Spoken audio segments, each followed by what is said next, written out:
Grief is defined as distress or suffering caused by loss. Oftentimes we think of grief as being an emotional response to the loss of a loved one, but it can also be caused by other types of loss, whether it be the loss of your home or familiar surroundings, the loss of an important relationship, changes to your physical or mental health and abilities, or any other kind of loss or significant change. Everyone grieves differently, and someone's ability to cope is determined by several factors, whether it be the circumstances surrounding the loss, or the state of your mental health, or the level of support that you have. For me personally, grappling with grief was created as a means of coping with the loss of my father and my sister.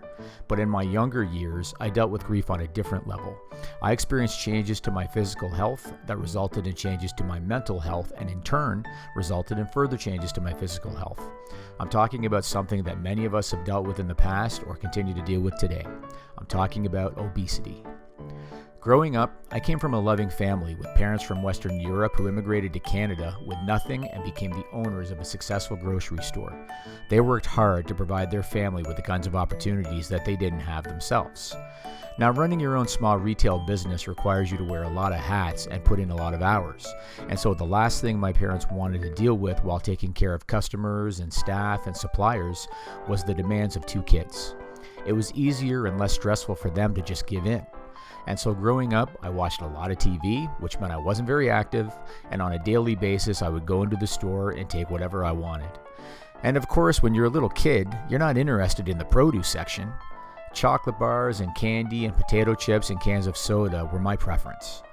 So by the time I reached the 3rd grade, the combination of my diet and my inactivity caught up to me. I became overweight, and school life can be very challenging for a heavy kid.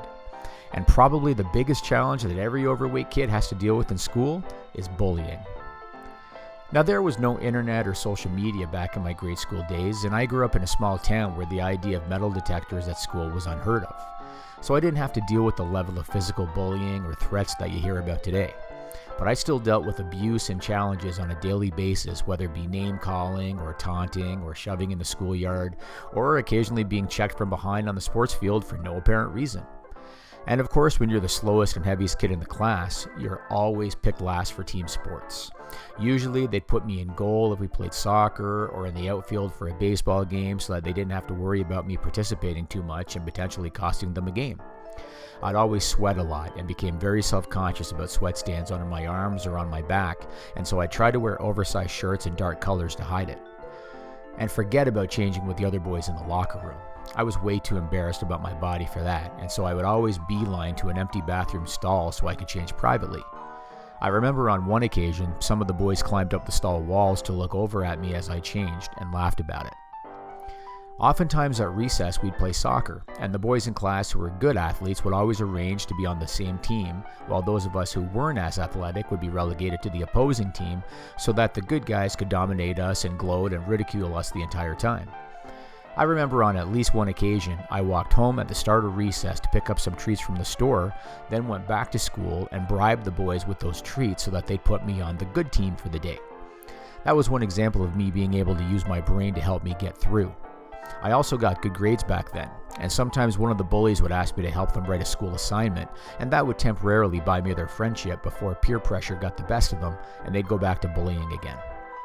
I would dread any kind of school trip related to physical activity because I would get anxious wondering if we'd have to change our clothes and where we'd have to change and would kids from other schools be there. I would always try to avoid track and field meets, and I usually did. Once in the winter, our class went for a hike in snowshoes. I found it to be very physically taxing and ended up trailing way behind everyone else before collapsing in the snow due to exhaustion, and I was no older than 12 at the time. The bullying didn't just involve students either. I remember once in the 3rd grade, we were doing a health class. Now, I can't remember what the topic was, but I think it was about how the body breaks down food and changes to the body, or something along those lines, because my teacher sat one kid on his lap and referred to him as being skinny. Then he sat another kid on his lap, and he said, "He's not fat, he's just big-boned." Then the teacher sat me on his lap, and he referred to me as Santa Claus. I've always remembered that, and years later I ran into that teacher at some kind of a community event, and I had dropped some weight by then, and so he commented that I was finally getting smaller. There were actually 2 team sports in my grade school days that I did excel at, one of which was volleyball. For whatever reason, maybe because I could get my weight behind it, I was really good at serving the ball. Each server would get 5 tries before you'd have to rotate positions, and oftentimes I'd get points on all 5 serves because I could hit the ball faster than the kids could get to it.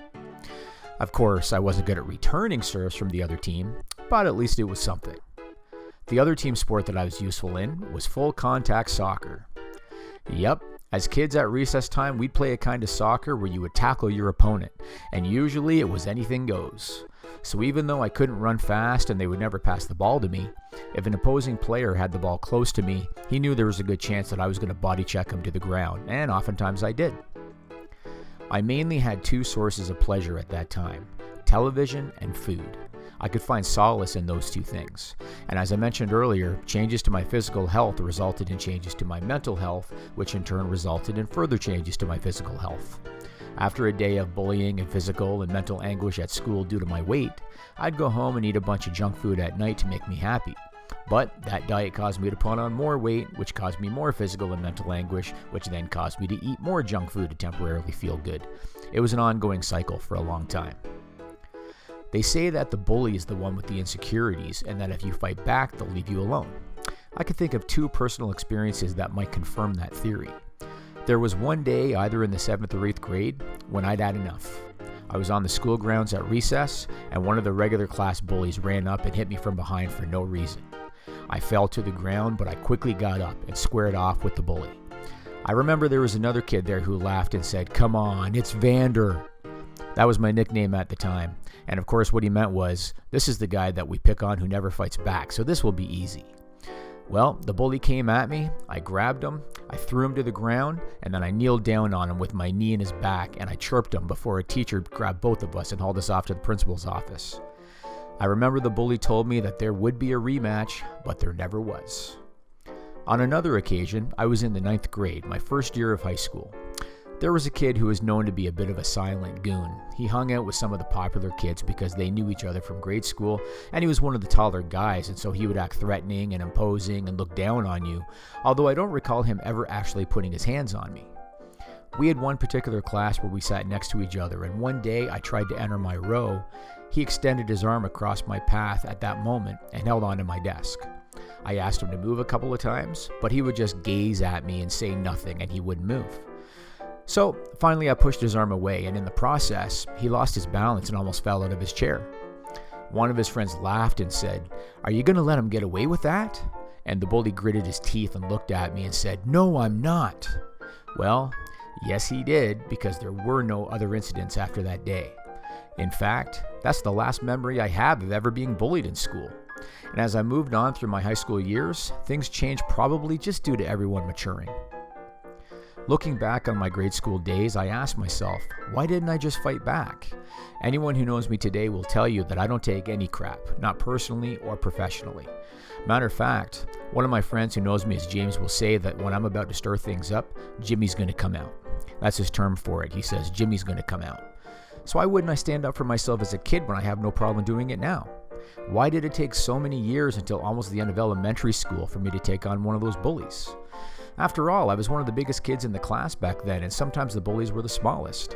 And I was willing to hit guys when we played soccer, so why wouldn't I fight back when I was bullied? I guess it all came down to confidence.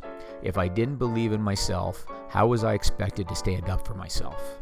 And I think that this is the dilemma that every overweight kid, and every overweight person really, deals with.